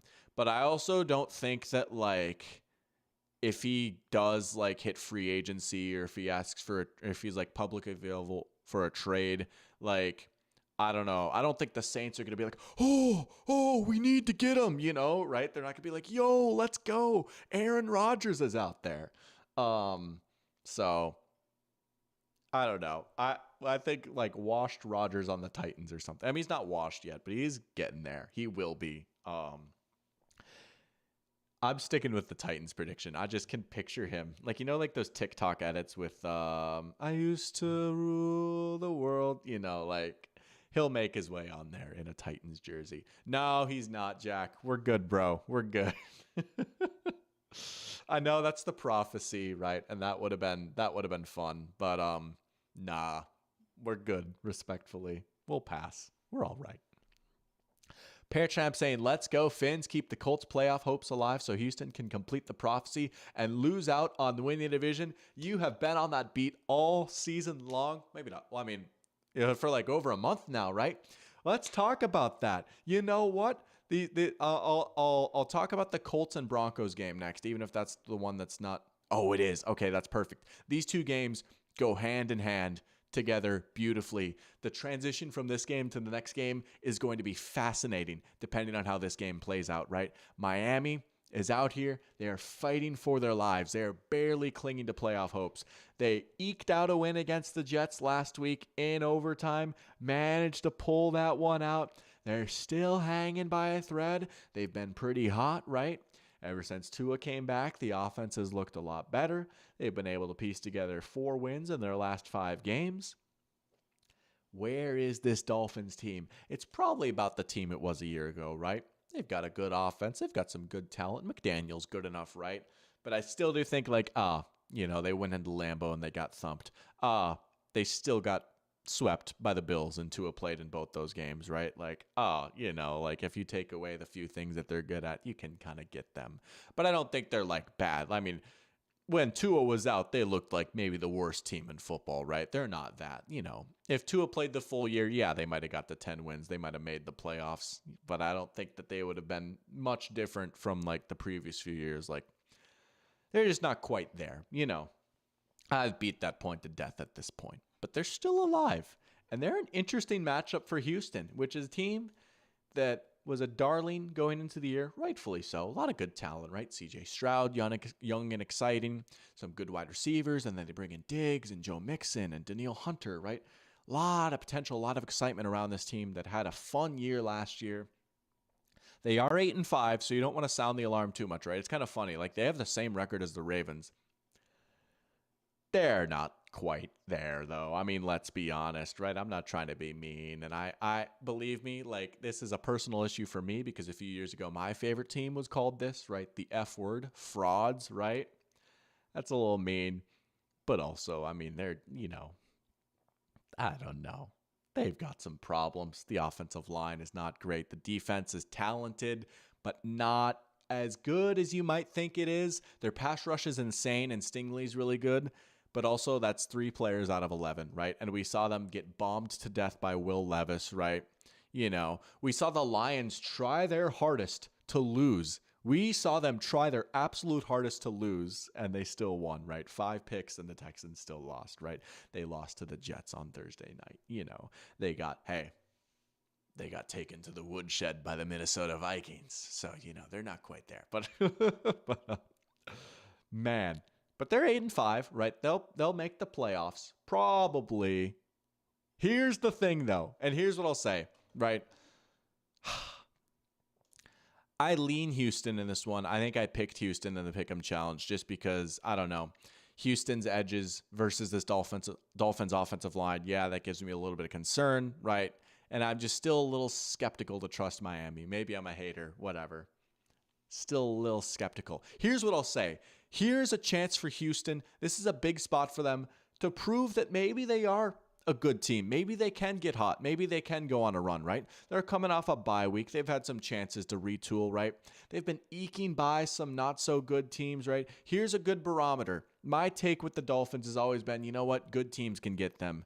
Good teams can get them. Houston, are you a good team? Show me that you're a good team. Win this game by 10, right? Well, let's protect CJ Stroud a little bit. Let's shut down this offense a little bit, right? Can they do that? I don't know. I mean, I don't love the way that Houston's defense matches up with Miami, right? And Houston is very weak up the middle, right? We love their edges and we love their corner. They're weak up the middle with their linebackers and safeties and defensive tackles, and they're also without their best linebacker for 3 games, right? You can get this defense a little bit. I think you can get this defense a little bit. Part of me is tempted to say the Dolphins. I don't know. Part of me is tempted to say the Dolphins. I'm going to stick with Houston, but I think it's going to be a close one. I'll say Texans 23, Dolphins 20. How about that? But man, if you look ahead, Houston kind of needs to win this game to avoid some chaos, because after that, they've got the Chiefs in Arrowhead and then the Ravens, right? So here's what we'll say. We'll transition now into this next game. But before we do that, let's catch up with Chad. But man, this is probably the biggest sequence to watch right here this Sunday. These 2 games. Believe me, we've got some great games down here. This is something to watch. What will happen in these 2 games? That's what I'll say. But Jack saying another bird team is 8-5, right? We got the Seahawks. What is the other bird team? 8-5. I don't know. I'm a little slow today, but we got Gabe in here. Welcome to the stream, Gabe. Good to have you in here, saying the Dr. Pigskin community is the best in all of YouTube. I agree. Besides the Tampa Bay Buccaneers. Fair enough. We'll talk about the Bucs in a little bit. Parent Trap is going to head out early. He's got a wedding venue that he'll be looking at with his fiance, but hope everyone enjoys some great football. Take care. You too, man. And congratulations once again. Enjoy your venue searching. And you know what? How about them Packers? Big game for the Packers here tonight. Hope you enjoy your Sunday as well. Thank you for tuning in. All right. Here we go. I am beyond fired up for this one. Ladies and gentlemen, we have a play-in game in Week 15. This, in my opinion, is a game that will determine who makes the playoffs and who goes home. There's still time left in the season, but I truly believe this game will define both of these teams' years. It's the Denver Broncos versus the Indianapolis Colts, the team of Dr. Pigskin. This is our Colts. This is our team. And as the legend, the homie Seth said in the one that first went viral, this was a preseason game, right? He's been doing this for a while. He's got his hustle, right? But the first one that went viral was for a preseason game versus the Broncos this year. And as my stream title says, let's show them who the real horses are. Let's go Colts. The Colts have the chance to turn their season around here today through all the ups and downs, right? This has been my pet team for this year. I dubbed them the team of Dr. Pigskin back in like February or March, right? Team that I've always liked. I want this team to be a thing so badly. It has been a wild, wild ride for them. I was so hyped up for that first game against the Texans. Oh, they lost by 2. They barely lost. Oh, they lost to the Packers. You know, they start to turn things around. Richardson gets hurt. Then he stinks it up a little bit. He gets benched. They go on a losing streak. Oh, they barely lose to the Texans again, right? Richardson comes back, starts playing pretty well, even in this game. No, they did not upset the Lions, whatever. I was wrong. This game was a little bit closer than the final score would indicate. Ultimate cope. Then they go for 2 against the Patriots for the win. Eke it out to keep their hopes alive. And here we go. Like I said, very interesting stretch here for the Colts. You might have seen the next gen stats thing, right? If the Colts lose, their playoff odds drop to 6%. If they win, it goes up to 51%, and that's for the race for the 7 seed. And I do think that's the Colts' most likely path into the playoffs, right? Is the 7 seed. I think realistically, winner of this game is going to get the 7 seed. You know, we'll pull up the Broncos schedule here too, because we need to look at something here. Kira Cat's in here. Welcome to the stream. We got our Broncos fan in here saying, oh, good. I get it here right when we're discussing the most important game of the Broncos season. Not terrified at all. Man, oh man, oh man. This really is, isn't it? This really is. And I'm sorry, I've been gassing up the Colts a little bit. I have nothing against the Broncos, but you know me and my Colts, right? But we've got 3 team schedules pulled up here now, right? I mean, this is what we're talking about. I feel like Steve Kornacki right now on election night, like outlining the map a little bit, right? This is the team's path to the playoff right here. But let's just look at this, right? So for the Colts, right now they're sitting at 6-7, losing record, really 3 games behind Houston, right? Because Houston swept them, right? That is big. That is very big, very, very big. They got the Broncos, then the Titans, Giants, and Jaguars. 3 extremely winnable games down the stretch for the Colts. This one in Denver, tough though. Very, very tough game. Look at the Broncos. They've been hot 3 in a row, right? Colts, tough game. At Chargers, tough game. At Bengals, kind of tough game. And then Chiefs, tough game, right? Then you look at the Texans. Dolphins, kind of a tough game. At Chiefs, tough game. Ravens, tough game. Titans, okay, they should win that one. I guess Parachamp's gone. But anyways, for the Parachamp prophecy, maybe he goes back and watches this later, right? Parachamp has been saying, you know, the AFC fall-off trend has got to continue, and the team that's been in the lead the whole year is going to collapse. We saw that with the Jaguars last year, Titans 2 years ago, right? I think it was the Colts the year before that, right? If the Colts win this game, their path to the division would be this, right?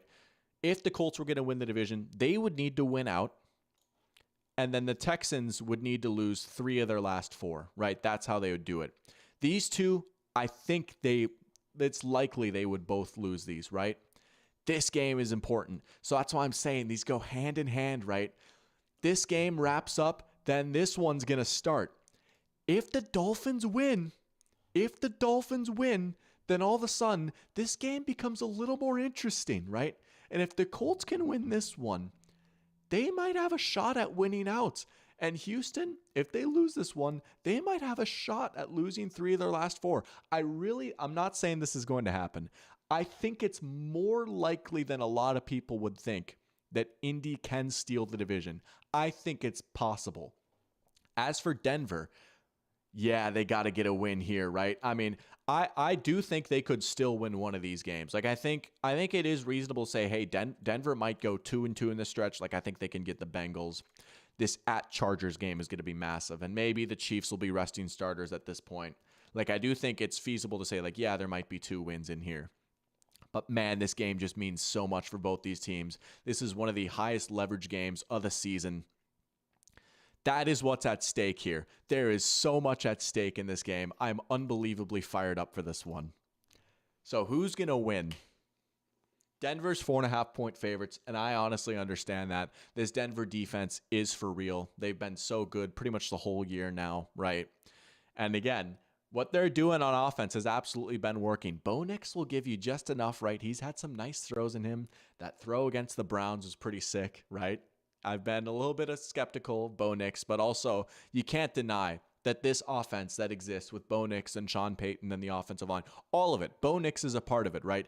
It is all working right now. Cortland Sutton's having a pretty good year. That's a tough matchup for Indy. Anthony Richardson's going to have to play the best game of his life, right? And I said a few weeks ago against the Jets, Richardson might show up, right? Here's what I'll say. Denver is going to be without Riley Moss in this game. That is a big deal. As we saw on Monday night against the Browns, it's a very good defense. Surtain is awesome. You can get their other corners a little bit. If Riley Moss ain't out there, you can get their other corners a little bit. The big thing, I think, is going to be the trenches. And man, this Denver pass rush is just so good, right? Richardson has struggled against the blitz. Vance Joseph likes the blitz. There's, I would say, a very likely outcome of this game is that, this Denver defense scrambles up Richardson a little bit. He's not able to make plays. If you're the Colts, you got to hit on a few big plays downfield. They've been so close, right? You got to hit A.D. Mitchell on one of those deep balls that, he and Richardson have just been so close on, right? If you're Richardson, you got to get, a big scramble. Man coverage, right? The DBs have their backs turned. That's how you can scramble, right? I was talking about that with Richardson against the Lions. You got to see a little bit more of that, right? This is going to be the ultimate test for Anthony Richardson. He's going to have to play a good, clean, consistent, complete game for the Colts to win this one. On the other side, as you're saying, Kira, absolutely, Bo is better against zone than man, and the Colts do run a lot of zone. It's not an ideal matchup. This Broncos offense versus the Colts defense, right? That's if the Colts are going to win, and I'm trying not to be annoying framing this only through the Colts perspective. But that's what I'm the Colts would need to score some points to win this game, I think, because Denver, I think, is going to get theirs. I really do. Bo Nix struggles against pressure a little bit. The Colts pass rush has been a little bit better since DeForest Buckner came back. There's a lot of talent there. But if you're Indy, you might need to score 28 points to win this game. That is a tough ask against this Broncos defense. That is a tough ask.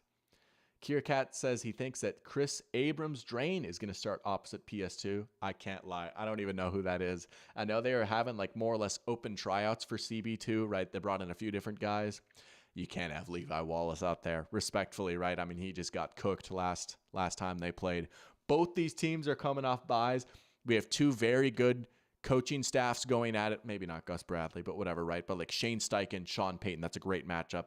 Vance Joseph's done a great job. I think these teams obviously understand the magnitude of this game. I'm sorry, Kira. I have to do it. You guys know this is coming. I'm picking the Colts. Colts 24, Broncos 23. I'm picking the Colts. Let's go. This is our Colts. This is our team. I don't know. I totally respect the Broncos being favored. I'm picking with my heart here. I am. But I'm not going to be throwing tables if the Broncos win, but Man, I'm just this is the sequence right here. This is what really gets me going for this Sunday. And we'll talk about like this game next, but man, this is the spot right here. This is the sweet spot. Oh, all right. All right. Well, I had to pick the Colts, right? That's why I didn't wear my John Elway shirt today. I was like, we can't support the enemy. But I'm sorry, Broncos fans. You have a wonderful team. You really do. That defense is nasty. And Bo Nix, he's ahead of schedule and he's a lot better than I thought he would be. I will gladly eat crow on Bo Nix. All right, here we go. This is the real game of the week, right? I believe this is the Jim and Tony game. This is a game between probably the Super Bowl favorite and the MVP favorite. And, both these teams are heavy Super Bowl contenders. It might not quite have the implications since it's an interconference matchup. But, man, you don't have a pulse or a soul if you're not fired up for this one. Bills-Lions. A little Great Lake Bowl right here. Maybe a Super Bowl preview. The Bills coming off an emotionally draining loss, shootout versus the Rams. Josh Allen playing one of the best games of his career. Maybe some questionable decisions by Sean McDermott in that game, but this Bills defense got cooked. And honestly, sneaky little trend here. The Bills defense has not been amazing recently. And I know that might be like weird to see, like, they held the 49ers to 10 and they beat the Chiefs and the Colts and all that, right? I don't know. Like the Dolphins kind of had their way with this Bills defense. A few inopportune turnovers, right? The Colts, honestly, were kind of moving the ball a little bit. This was with Flacco at quarterback too, right? Just a few inopportune turnovers, right? The Chiefs, for the most part, again, only got to 21 points, but they were absolutely moving the ball. They had a turnover, and the Josh Allen scramble kind of wrapped up the game, right? 49ers, okay, they skunked them. But then the Rams dropped 44 on them, right? This is a pretty talented Bills defense. They're a little banged up too, right? No Rasul Douglas. Their safeties are banged up, and they've been up and down a little bit, right? The pass rush hasn't been quite as good, and you can get them on the ground a little bit. This is a mortal defense. It really is. This is not quite the Bills defense of a few years ago, right? It's not bad, but you can get them. That's not what you want to be doing against the Detroit Lions. This team can win in every way. And I know I've made my jokes of, the lucky Lions, they can't keep getting away with it. But also, they've been treading water with a lot of injuries, like Mile Marker was alluding to, right? Their entire defense was banged up at one point. Obviously, still no Hutchinson, but look at that. The big D dogs are back, right? Aleem McNeil, DJ Reader back. That's huge. That's huge because the Bills like to get big. They like to run the ball. I don't know that you want to do that against this Lions defense. I really don't think so. I honestly think if you're the Bills, I know you have your whole reinvention with Joe Brady and you're running the ball, and that's great, and I applaud that. And I think there are games where there are plenty of games that call for that. I don't think this is one of them. I think you need to be the Brian Daboll Bills here today. I think you need to do what you did last week. Josh needs to throw the ball like 40 times and carry it like 8 more. I do think if you're going to win this game, you need a Josh Superman game because I think the Lions are going to win the battle when they're on offense. I think they can put up a lot of points on this Bills defense. But I think the Bills can put up a lot of points on this Lions defense too, right? Again, man-heavy team. They run more man coverage than any other team in the NFL, right? Not good against mobile quarterbacks. Josh Allen could run for 80 yards in this game. Man coverage. You can leave yourself open to giving up some big plays. They have invested a lot in corner, but like we saw in their last game, Carlton Davis just got burnt by Christian Watson for a big play, right? Keon Coleman, I believe, is back for the Bills. That is massive. I think this could be potentially a big Keon Coleman game. They're going to need someone to win against man on the outside. That's Keon Coleman, right? Or Amari Cooper. These are the two guys that the Bills brought in. If you go back to their game against the Texans, right, that was the worst their offenses looked all year. They struggled to complete passes. Their wide receivers were just not winning against man. D'Amico just said, we're going to line up in man, and we're going to take these wide receivers lunch money. Cooper or Coleman are going to need to step up in this game. I really think so. They're going to need to hit a big player too. Shakir is obviously a factor. Wide receiver one, Khalil Shakir, right?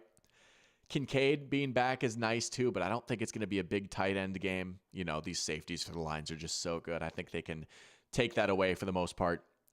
And I don't know. Like, the Bills running game is good. I like it. But I really think this might be a game where Josh needs to be your leading runner. Like, you just got to put the ball in his hands.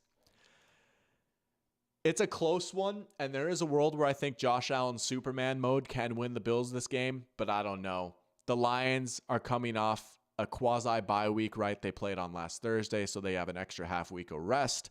Meanwhile, the Bills are coming off an emotionally draining couple of weeks, honestly, right? I mean, they had the Chiefs game, and then they clinched the division. Granted, that was an easier game, but still. And then they lost in a shootout to the Rams. Like, this has been a grueling couple of weeks for the Bills. It's in Detroit. I'm going to say Lions 35, Bills 30. I think we might hit the over on this one, though. I do think both these offenses are going to light it up. Yeah, this should be a good one. Oh, yeah. But there's a world where the Bills win. I'm not counting them out, but I think the Lions got him. Kira Cat forgives me. Thank goodness. Let's go. Oh, I have yet to make any fan bases mad, at least as far as I know, which we'll take that, right? I can't be making enemies out here, right? I got to get as much clout as possible. Jackson Broncos wish they had Benjamin St. Juste. Hey, if they did, they'd be going to the Super Bowl, right? Hey, Benjamin St. Juste would have gotten burnt by Jerry Jeudy, right? He would have held him to 0 catches for 0 yards. Give him his DPOY. Who are the rookie tight ends this year? That was one of my worst moments. Not worst, it was funny, but I can't believe that was real. I promise you, I was not trolling. Like, for real, for real. We got Caden in here saying, oh yeah, baby. Welcome to the stream, Caden. Good to have you in here. Big game for the Packers. We'll be talking about that in a little bit. And we got Sebastian in here too. Let's go. One Pride Worldwide saying power of friendship will remain undefeated. It will. It will. Those Lions, they're going to find a way, man. I think they'll take care of business here today. Man, they might be a team you're looking at. They're like, wow, they really went 16-1. Let's do one more schedule look ahead here, because I did that so much for the previous. Let's take a look at the odds of the Lions actually going 16-1. I don't know, man. If they win this game, they really might, right? Bears, 49ers, Vikings. They could be the second 16-win team ever, potentially. That's crazy. They'd probably have to win this one. Hey, they have to win this one too. But no, we'll see. We'll see what the scenarios even are once we get into this game. But hey, if the Bills do win, this game's a little interesting, potentially. If the Vikings can hold up their end of the bargain. Man, it's just so tough, though. Oh, we're good, but we have to go 15-2. Otherwise, we're going to play on the road in the playoffs. Oh, whatever. Nah, we should have just won this game. Right, where to go? Right? We should have just won this game, right? We could have been better, but we weren't. Fair play. All right, Steelers-Eagles, Pennsylvania battle. Sebastian saying he feels like the Steelers' devil magic wins out today. All right, well, here we go. This is another great game right here. This is a big, important game. Two of these teams, right? Talking about the Steelers trying to keep their division lead alive, right? Ravens get a nice, easy matchup while the Steelers have to go on the road to Philly and play a team that's won, I believe, 9 games in a row now. But once you know it, the vibes are not great in Philly. There's been this whole drama between Jalen Hurts and A.J. Brown, right? A.J. Brown is asked about what needs to improve after the Eagles had a closer than ideal win against the Panthers. Oh, A.J. Brown, bless him. Asked what needs to improve. He says, passing. Dog, you've won 9 in a row. Why do you need to be starting this? Like, I get it. Like, whatever. They run the ball a lot. It's A.J. Brown. He wants to lead the league in receiving yards. But it's like, dude, you're having a fantastic season. Do you really need to be airing this out? And then Brandon Graham was like, yeah, they were friends, but something's changed. It's like, why are we doing this now? Why are we doing this now? You have no reason to be doing this. It is a interesting matchup against the Steelers. I don't know, man. Here's what I'll say. I could see the Steelers devil magic winning outright because that's just what they do. And it's part devil magic and like hilarious luck. but they're so well coached under Tomlin. Their defense is sick. And honestly, very underrated part of the Steelers season. Legitimately, they might have the best special teams in the NFL, right? Their field goal kicking from Boswell has been amazing this year. Their coverage on kick returns and punt returns is great. And they've had some good returns of their own. Like, they might have the best special teams in the NFL to go with like a top 5 defense and an offense that hits explosive plays and can run the ball. Like, this is a straight up good team. I still think like Steelers AFC Championship game is very much on the menu. This is a noticeably better team from previous Tomlin outfits that have like snuck into the playoffs, right? I think the Eagles get them today, though. I don't know. I think Philly comes out with a statement win, right? It's just so crazy. I don't know what it is. Maybe people don't like Sirianni, right? But man, and like the collapse from last year is maybe still a fresh taste in everyone's mouths, right? But man, so much has been made about a team that is 11-2 and has won 9 games in a row. And I don't know, like they're just such a good team. They might have the best defense in the NFL. A.J. Brown and Devontae Smith is a ridiculous wide receiver pair. Saquon Barkley might win OPOY. Their offensive line is still really good, right? And I also think they match up pretty well with Pittsburgh, right? Pittsburgh runs a lot of man coverage. You know they're going to get the ball to A.J. Brown today, right? You know they're going to get him the ball.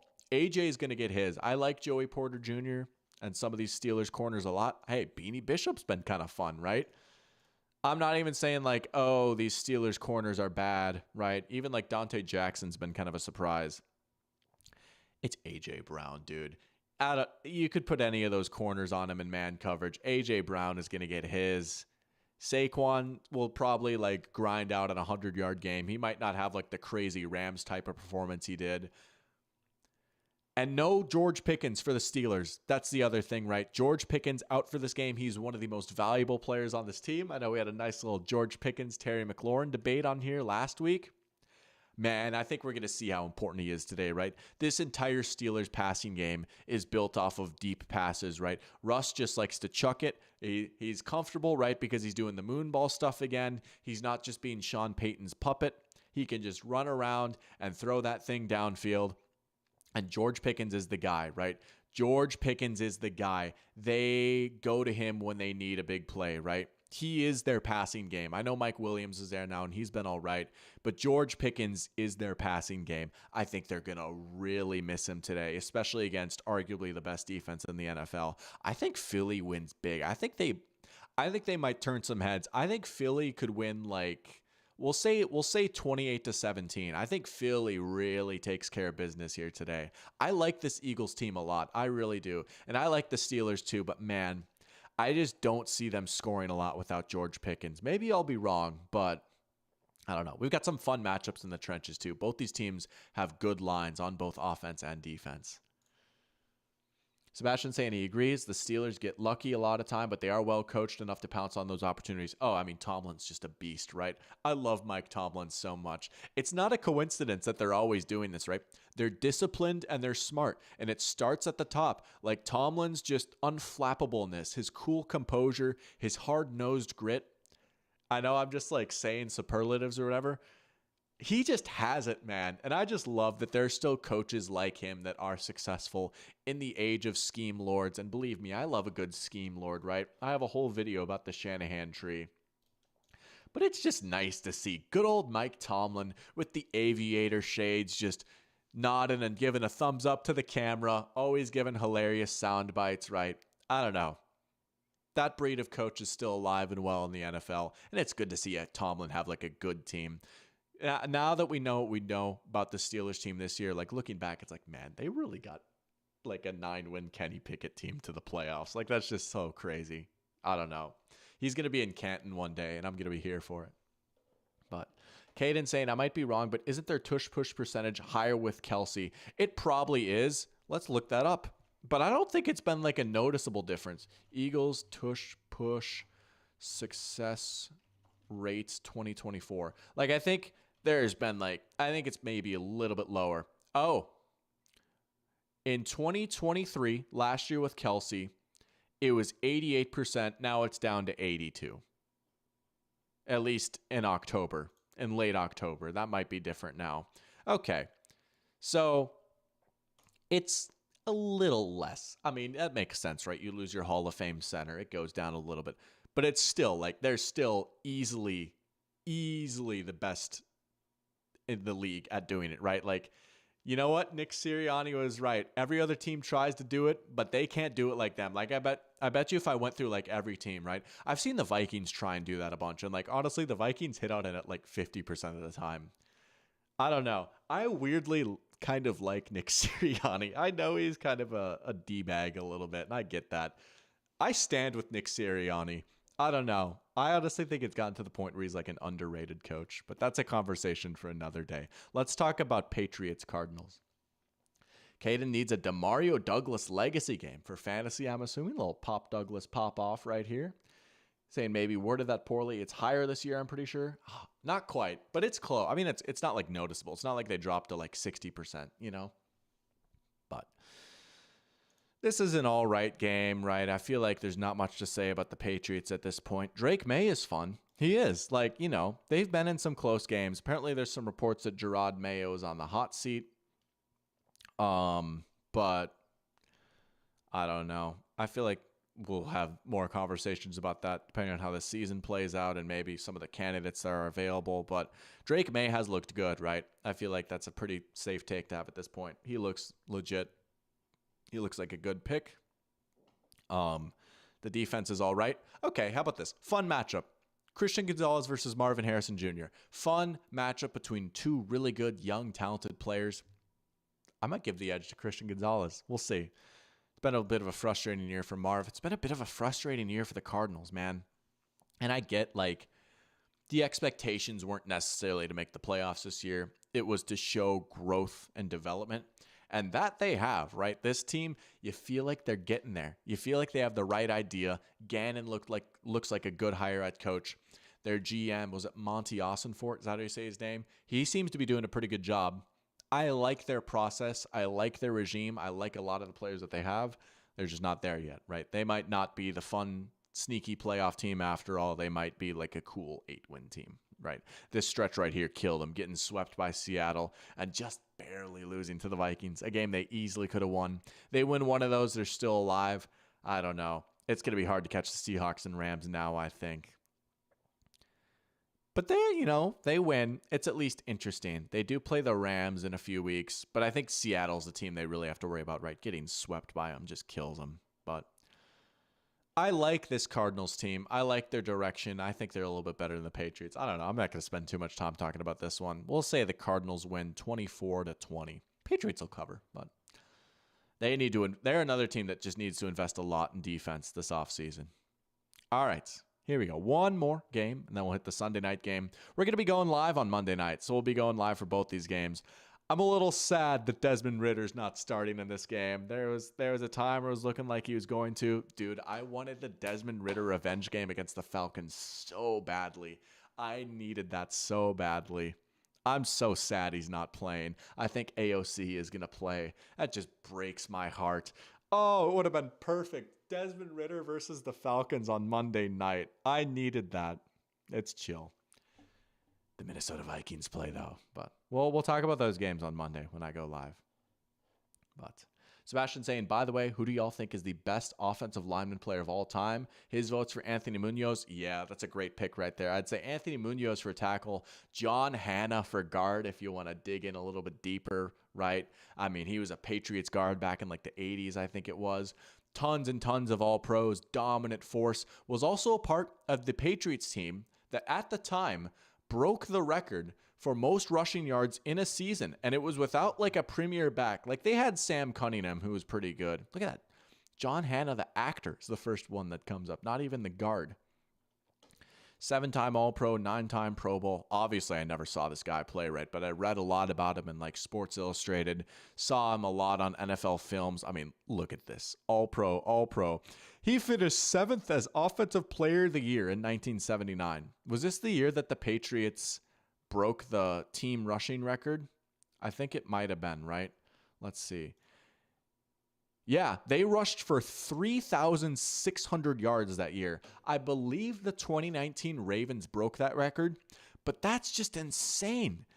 3,600 yards in a 16-game season. 2 1,000-yard rushers. Wait, that's receiving. Oh my gosh. Oopsies. Nope. They did, though. I swear they did. I got to find this now, right? Most team rushing yards. Most NFL. Yeah, it was the Baltimore Ravens. Okay, that would have been insane. 3,600 rushing yards by a team would have been insane. Here we go, though. The 1978 Patriots. That's who it was. Okay, so if we go back a year, right? 11-5. They made the playoffs. How did Hannah not get the votes this year? Whatever. But no, the whole offensive line celebrated this as a team accomplishment. Look at that. They had 4 different rushers go for over 500 yards and another guy at 391, right? Sam Cunningham was a pretty good player for a while, but it's not like they had some stud back there, right?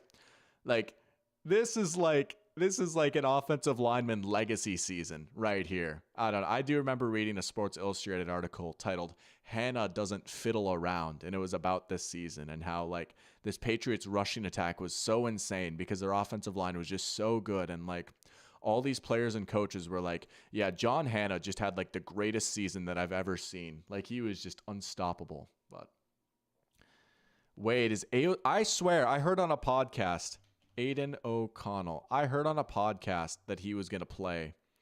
Is he out for the season? He's questionable. Hold on. Desmond Ridder. Please play. Please play on Monday. Please. Oh, wait. Are we still alive? I heard Football 301 did me dirty. They were saying AOC was going to play. Oh, well, we'll see, I guess. Please play. Please play. Oh. Desmond Ridder versus Kirk Cousins, 7 combined interceptions. Yeah, I've got a joke ready for this matchup if Desmond Ridder does play. Some of you might know about the Ferrari lore. I've got a joke ready. I'll drop it if the matchup is Ridder versus Kirk. Come on. All right. 2 more games to go here. Bucks versus Chargers. Bucks versus Chargers. Good game right here. This is a slept-on good game. Both these teams have a real shot to make the playoffs, right? Chargers are feeling pretty good now, even after that loss to the Chiefs. Whatever, they're not going to win the division. But two wins in their final 4 should get them in, right? And you look at they get the Patriots and Raiders at the end, right? Jack.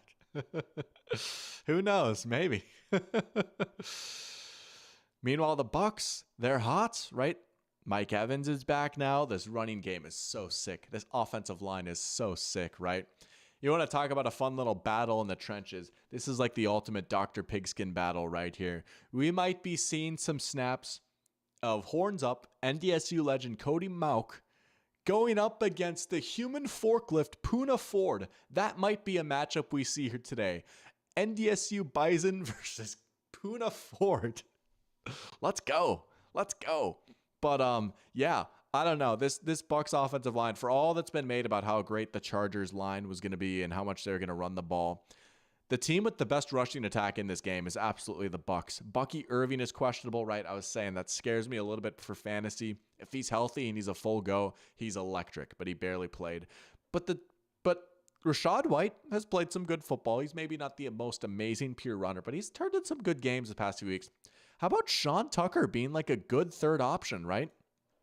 They've got some horses in the backfield. And this offensive line, I mean, Tristan Wirfs, Hall of Fame trajectory, right? Graham Barton's been great at center. Mauk has improved a lot. He's turned in a pretty good year. And Luke Gedeke, right? Good right tackle. This is a very, very good offensive line. And when they keep Baker clean, he can throw the ball around the yard a little bit. I don't think Mike Evans is going to get us 1,000 yards, which makes me a little sad, but whatever, right? It took an injury to stop him. He would have easily gotten it if he was healthy this year. But, oh man, I think the Bucs can maybe run the ball. I think the Chargers can maybe pass the ball a little bit, right? This Bucs defense has been a little bit up and down against the pass. But Todd Bowles, man, if he can get the Chargers in the 3rd and long, right? He can send those blitzes. That's what he likes to do. Bowles versus Herbert will be a fun little battle on third down.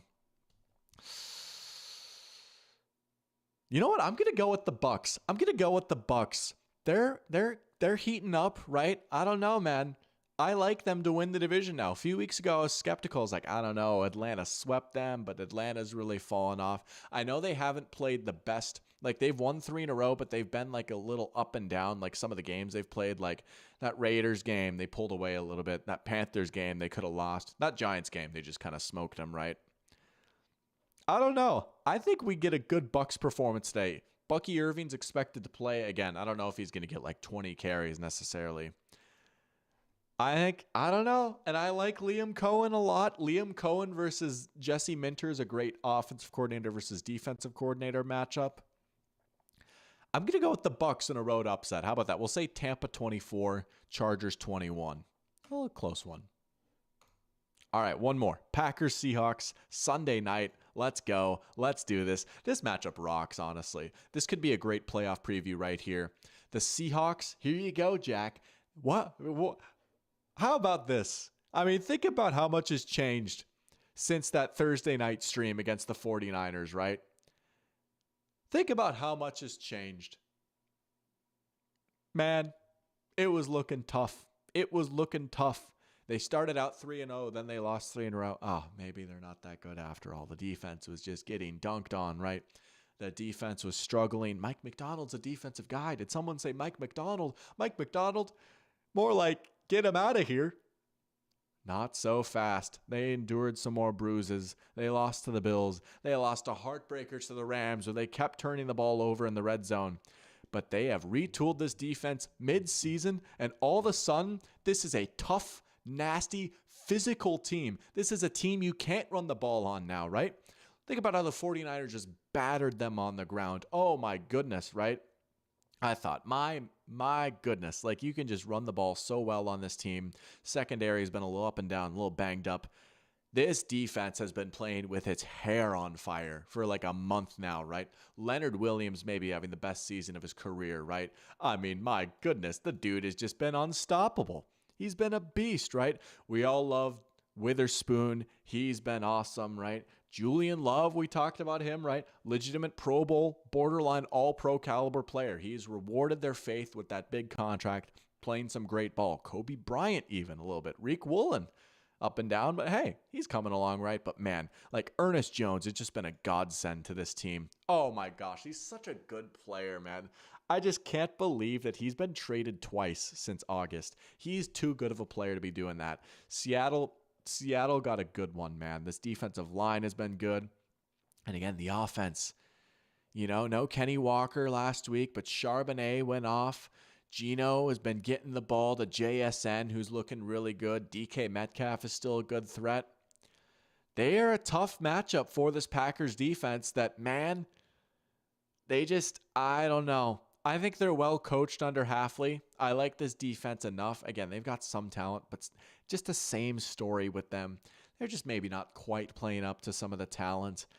And I think if Geno is kept clean today, which I think is very possible, you can get their secondary a little bit, especially with no Jair, right? No Bullard. You can get their corners a little bit. I like this Seattle matchup, their wide receivers versus the corners, right? And what do the Packers want to do on offense? They're a running team. Matt LaFleur wants to run the ball with Josh Jacobs and then throw in some changeups with Chris Brooks and Emmanuel Wilson, right? The line is pretty good, right? And Love will hit those big plays off play action, stuff like that, right? That's what they do. They run the ball and they set up deep shots with play action. It's bread and butter Shanahan stuff, even though like the running concepts they do are different or whatever, right? They might get in shotgun a little bit more, but whatever, right? Same idea. I don't know, man. I don't know that all of a sudden this is not a team you want to be running the ball against, right? And if you get to like 3rd and 9, that's when Mike McDonald can cook up a little bit. And I love Jordan Love. I really do. I'm still a big time believer in him. I think he's a great quarterback. I don't fault the Packers for paying him. I think overall things are going to work out, all things considered. And if this offense heats up, which it has been playing well recently, like for as much as I've been saying, Seattle's heating up, right? Green Bay has been turning in some good performances too on offense, right? They just barely lost to the Lions, right? They went toe-to-toe with probably the best team in the NFL. I like the Seahawks tonight. I've got the Seahawks winning. It's in Seattle. I think they're a tough matchup for the Packers. It would not shock me. You want to do a little schedule look ahead again, right? I don't know. They've got some big time teams on here. It wouldn't shock me if Seattle went 3-1 in this stretch. And yes, that includes this game. I think they can get us. I think they can get the Vikings. Absolutely. In Seattle too, right? Man, this game is going to rock. I think this will be the game that's flexed into Sunday night to decide the division. I think it's all setting up for Seahawks Rams for the division, and I think it's going to rock so hard. I'm so excited for that.